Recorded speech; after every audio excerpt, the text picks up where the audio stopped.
Sortez de chez vous, sortez à deux, entre potes, avec les enfants ou en solo. Sortez les mouchoirs, sortez le grand jeu. Sortez de votre zone de confort.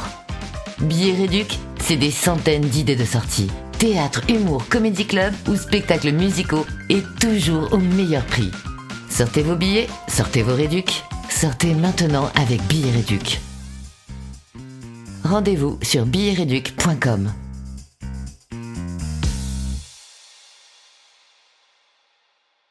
Déshabillez-moi, déshabillez-moi. Ouais, mais pas tout de suite,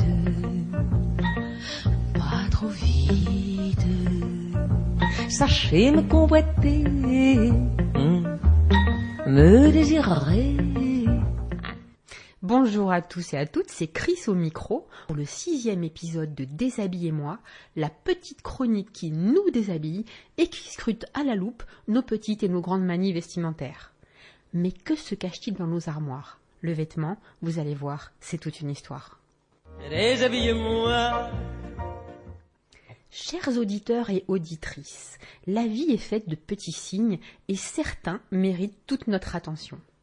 Parfois, il faut un micro-événement pour une maxi prise de conscience. Voici l'histoire qui m'est arrivée. J'ai choisi l'écriture sonore pour mieux partager avec vous cette expérience et vous faire rentrer 5 minutes dans ma tête. Mardi matin, Paris. Je suis en réunion de formation, attentive à de nouveaux savoirs. Distraitement, je regarde mon coude. C'est quoi cette bande blanche ? Il me faut quelques secondes pour comprendre pourquoi la manche de mon pull noir est devenue blanche. Cette image irréaliste capte toute mon attention. Mon pull vient de se déchirer. Mon pull vient de se déchirer et de révéler sur toute la longueur du bras le t-shirt blanc que je porte juste en dessous. Je n'écoute plus. Je ne suis plus là. Normalement, un pull, ça ne se déchire pas. Un vrai pull. Seulement, c'est pas un vrai pull. Un vrai pull, ça tient chaud. Un vrai pull, c'est costaud. Depuis quand on ne met plus de vrais pulls ? Depuis quand je ne mets plus de vrais pulls ? Et là, d'un coup, je me prends ma petite claque. Je réalise que je cède encore à l'attrait du tout petit prix et de la satisfaction toute petite qui va avec. Toutes ces heures excitantes passées dans les magasins à la recherche de la bonne affaire, j'ai vraiment aimé. J'ai adoré consommer. J'ai adoré renouveler mon vestiaire avec des fringues toujours plus accessibles. Une vraie fête. Fast fashion. Quand j'ai entendu pour la première fois ce mot, fast fashion, je ne me suis pas méfiée. Je ne savais pas encore qu'il renvoyait à la surproduction textile, aux vêtements jetables. Je n'ai pas vu venir le loup. Je n'ai pas vu venir le loup. Je dansais encore dans les bois avec Zara et H&M, mes nouveaux amis. Dans les grandes villes, il y a des tentations d'achat à chaque coin de rue. Moi, j'ai du mal à me discipliner. Pourtant, je le sais, dans cette société d'abondance, c'est à chacun de mettre en place ses propres règles pour mieux consommer. Je souhaite de prendre les choses avec des styles et qualité, mais qui va durer très longtemps. Peut-être un style classique comme j'habite à Paris, mais je peux mettre dans plusieurs situations. Je peux être plus habillée ou plus décontractée, que je me sens à l'aise, qui sont confortables aussi, mais qui durent longtemps. Moi, j'admire les trentenaires. C'est une génération qui a une réflexion d'avance sur la sobriété textile. Ils sont bien informés, se méfient de la surconsommation. D'un point de vue général, c'est vrai que j'achète pas trop de vêtements. Je pense que par année, je dois acheter peut-être 4 vêtements. Après, avant, j'ai acheté plus, c'est vrai, dans des grandes enseignes. Et maintenant, je fais un peu plus attention à l'origine, à la composition des vêtements, peut-être. Par exemple, les jeans. J'essaye de faire attention aussi aux lieux où ils sont produits, en favorisant peut-être la fabrication dans l'Europe, en France si possible, mais c'est pas toujours évident. Donc dans l'Union européenne. Voilà, et puis quand j'achète des vêtements en coton, ou alors il y a aussi le fait que je suis enceinte, donc du coup je commence à acheter des vêtements pour enfants. Je fais attention aux standards par rapport aux produits qui peuvent être nocifs. Donc il y a les standards Ocotex par exemple, ou l'utilisation de coton biologique pour éviter l'usage des pesticides dans les vêtements. Voilà. Mon pull s'est déchiré. Quelque chose doit changer. Quelque chose va changer. Quelque chose a changé. Ne plus faire comme si je ne savais pas que l'industrie textile, c'est 10% des émissions mondiales de gaz à effet de serre. La mode est l'une des industries les plus polluantes de la planète. C'est la mode qui consomme et qui pollue la ressource en eau. C'est la mode qui contribue à l'essor de la pollution plastique dans les océans. C'est la mode qui jonche et qui souille les plages et les ruisseaux d'Afrique. Tout cela, nous le savons. Et nous devons agir. Des pulls, j'en ai déjà plein. Ne plus faire semblant d'oublier non plus que la mode low cost a un coût humain. Des femmes, des hommes, des enfants sous-payés travaillent comme des forçats pour des salaires de misère. Mon pull de fast fashion aura duré 2 mois. Comment me trouver belle dans un vêtement qui épuise les ressources et les gens? J'ai les moyens de m'acheter un vrai pull. Allez, c'est le dernier.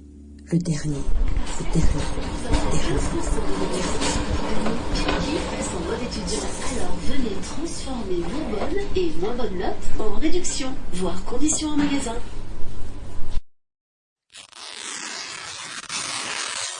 Ça vous parle, ma petite aventure? Un goût de déjà-vu, peut-être?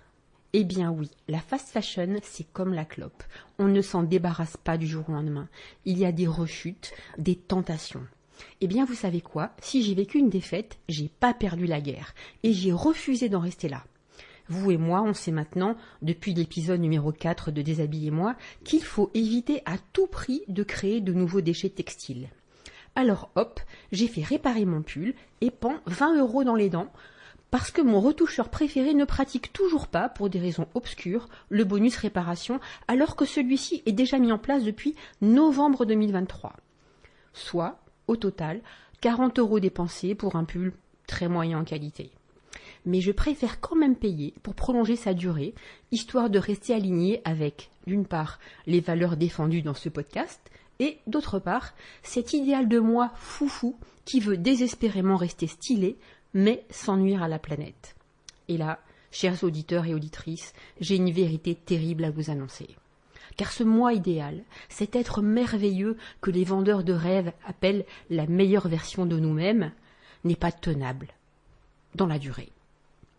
On peut y tendre et faire de son mieux, mais avec un mieux qui varie d'un jour à l'autre selon le contexte et nos capacités du moment, comment atteindre une fois pour toutes un idéal de soi forcément sujet à des variations et donc à des tentations?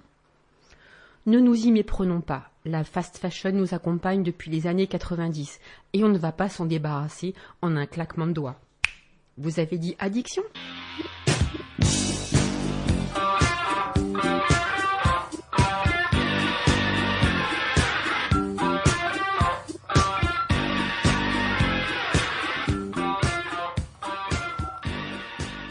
Chers auditeurs et auditrices, à moins de vivre sur une autre planète, il est difficile de regarder ailleurs, car le secteur de la fast fashion se taille une belle part de marché. En 2022, en France, cette part était déjà estimée à 3 milliards €, soit environ 10% des revenus du secteur de l'habillement. Aujourd'hui, des enseignes comme Shein ou Temu, venues de Chine, déversent sur le marché mondial des milliers de pièces textiles de très mauvaise qualité. Et comme on ne peut pas les recycler, elles échouent la plupart du temps dans les décharges de pays comme le Ghana ou le Chili, qui n'en peuvent plus de nos déchets. C'est un modèle économique très lucratif, qui impose une concurrence déloyale aux acteurs de la filière textile qui, eux, s'efforcent, de leur côté, de décarboner leur production. Mais il n'y a pas de secret, on le sait. Si cette surproduction est rendue possible, c'est par les cadences infernales imposées à une main-d'œuvre fragile et bon marché.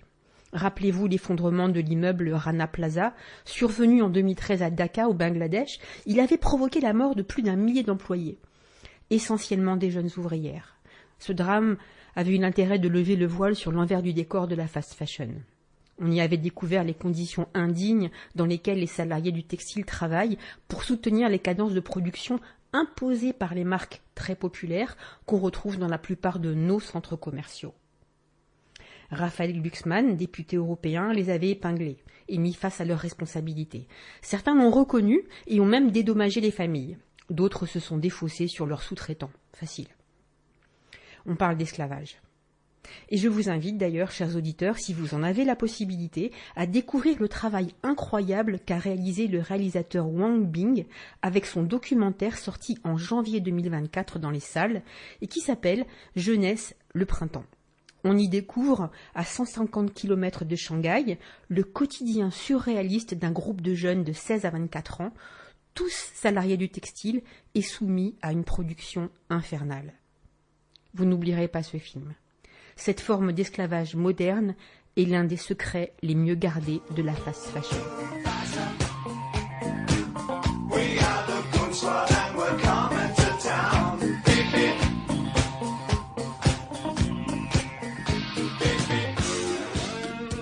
Mais heureusement, en France, en 2024, ça bouge côté législation.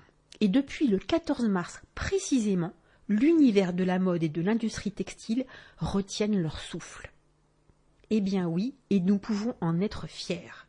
Car la France s'apprête à être le premier pays à porter au Sénat une proposition de loi pour encadrer les pratiques de la fast fashion et empêcher ses dérives. C'est Christophe Béchu, ministre de la Transition écologique, qui a fait voter un premier texte à l'Assemblée.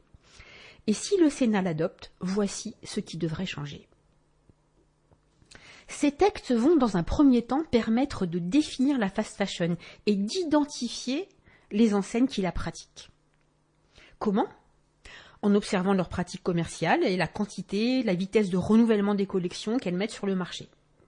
Pour info, l'entreprise Shein propose plus de 7200 nouveaux modèles de vêtements par jour et plus de 470 000 produits différents. Le deuxième point, c'est que les entreprises de vente en ligne, dites marketplace, devront afficher avec ce texte des messages sensibilisant à l'impact environnemental pour inciter au réemploi ou au recyclage.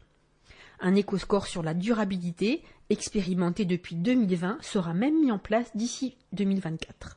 Et à partir du 1er janvier 2025, si tout se passe bien, il devrait être interdit aux marques de fast fashion identifiées et à tous leurs influenceurs toute publicité sur le territoire, ce qui aura pour effet bénéfique immédiat de soustraire les plus jeunes consommateurs à une publicité très efficace et très agressive. La loi permettra d'autre part d'instaurer un système de bonus-malus qui s'appliquera dès 2025 et qui prendra en compte l'empreinte carbone et l'impact environnemental. Ce malus sera reversé sous forme de primes aux entreprises qui pratiquent une mode éthique et durable. Cette proposition de loi, c'est quand même un très bon début, même s'il reste encore, à mon avis, un grand vide autour du droit du travail et des conditions d'emploi des ouvriers et ouvrières du textile. On espère quand même que la dimension sociale sera prise en compte lors d'une prochaine adoption des textes. En attendant, c'est aussi à nous, les consommateurs, de faire le job, en fonction de nos moyens, bien sûr. Est-ce que c'est la fin des articles low cost dont nous avions pris l'habitude ? Fini les t-shirts à 5 € et les jeans à 20. Nous allons devoir réapprendre à acheter les articles à leur juste prix et redonner ainsi espoir à tous les fabricants de textiles, vertueux mais trop chers, qui ont dû mettre la clé sous la porte face au phénomène fast fashion. Une première manche est donc en passe d'être remportée, mais le défi des acteurs français du textile est immense, car ils devront concilier mode durable et prix grand public. Est-ce qu'ils vont y arriver ? On croise les doigts. Chers auditeurs et auditrices, c'est tout pour aujourd'hui. J'espère que vous avez apprécié ce podcast, un petit peu moins léger que les épisodes précédents, j'avoue. Mais le vêtement, c'est tout un univers à comprendre pour mieux consommer et continuer à nous donner du plaisir. Parce que la mode est un plaisir. Et on termine sur cette citation de Coco Chanel. La mode se démode, le style jamais. Chers auditeurs, chères auditrices, vous avez du style. Être soi, c'est déjà un style. Et n'oubliez pas, recycler, c'est stylé. Souriez, vous êtes stylés.